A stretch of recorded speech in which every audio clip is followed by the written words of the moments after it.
Hey guys, it's Pate. So I'm back. I took a little bit of a break. I just started uni and it's freaking hard. I just finished my midterms, so I'm kind of taking advantage of this week to finally get a video out to you guys. So I wanted to dedicate an entire video to this new plan that I'm following. If you don't follow my Instagram already, it's payton.hansen. And basically I just posted about how I'm following a hypertrophy program for the next 8 weeks. And so if you don't know Jeff Nippard, he's from BC, Canada. All of his vlogs, all of his workouts and everything, it's all backed up by science.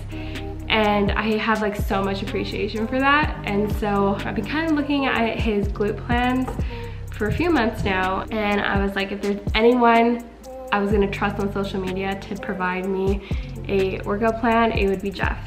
So I bought it in late August and I decided that I was gonna be serious and I was gonna dedicate these 8 weeks to this plan starting October. And I figured it couldn't be any more perfect than October because October 1st was a Monday.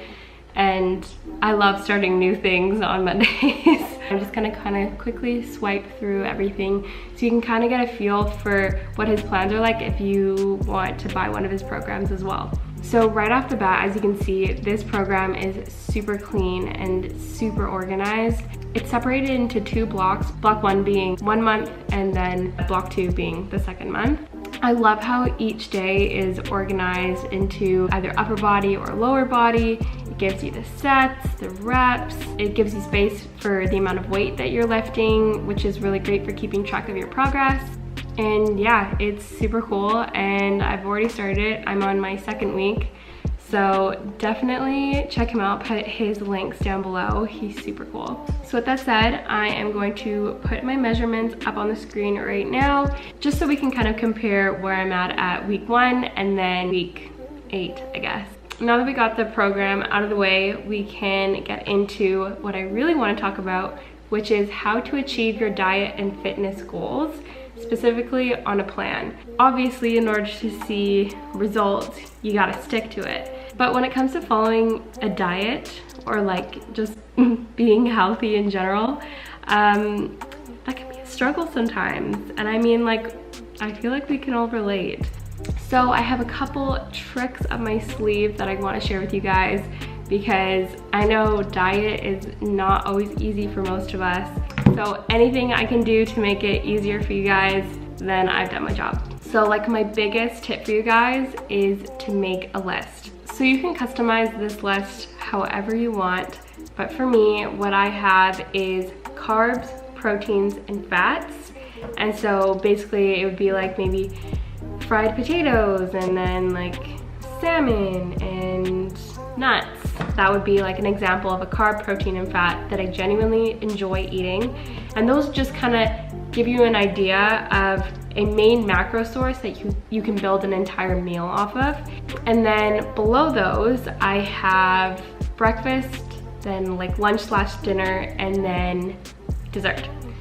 And so these are meals that I genuinely enjoy and I know will satisfy my craving. And so in the morning, if I'm really craving something sweet, I'll make like this banana oatmeal chocolate chip peanut butter casserole type thing. And it's so yummy and it's decently healthy. But that completely satisfies my craving and I can go about my day normally and healthily without feeling like I gave up. And that's the same thing for lunch and dinner, as you'll see on the list. And dessert's the same thing. What I know is packed with nutrients and really good for macros and something that will satisfy my cravings. So I definitely recommend making a list like this because this is gonna save you in the long run. My second tip is having convenient protein sources around at literally all times. So for instance, I have my protein powder. This is the Muscle Farm Combat Protein Powder in chocolate. I start my day off with a scoop of protein and cashew milk every single day because I go to the gym first thing in the morning, and so just getting that protein in with some creatine and you are good to go. Another huge convenient protein source is protein bars. Protein bars satisfy like every single sweet craving I will ever have. And I will always try my very best to get protein bars that use artificial sugar as opposed to real sugar. I try and stay under 200 calories. I try to never go below 20 grams of protein. They're not really protein bars if you're not even getting a sufficient amount of protein.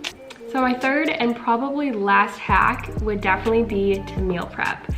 I probably sound like a broken record because I do a lot of meal prepping on my channel, but I truly believe in meal prepping and I think it helps you stay consistent. And so experimenting and knowing what stays good for, let's say, 5 days and still gonna taste super yummy every single day. So for today's meal prep, I thought I'd show you one of my like new favorite meal preps, which is pesto pasta with chicken or turkey, depends on which one. But oh my God, it is so good. So a little tip inside of a tip is pasta. Everyone's scared of pasta, everyone's scared of bread and all those things, but you don't need to be scared of pasta when your pasta is made from plants.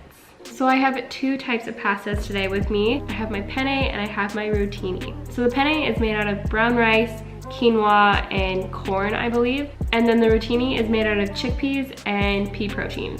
So to start off the meal prep, we are just going to throw in some pasta into a pot of boiling water. While that's boiling, you are going to want to cut up some sort of protein source. I've just defrosted some chicken, I'm cutting that up, and I'm just frying it over a pan.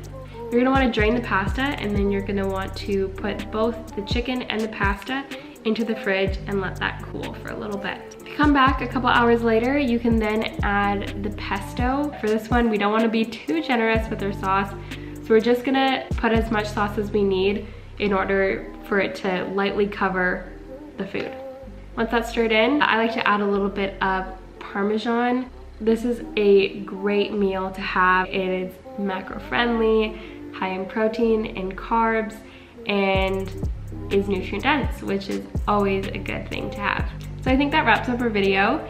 If you like this, please give this a big thumbs up and make sure to subscribe. I will be continually updating you guys on this program, both on YouTube and on my Instagram, so make sure to follow me there. And I'll see you guys in the next video.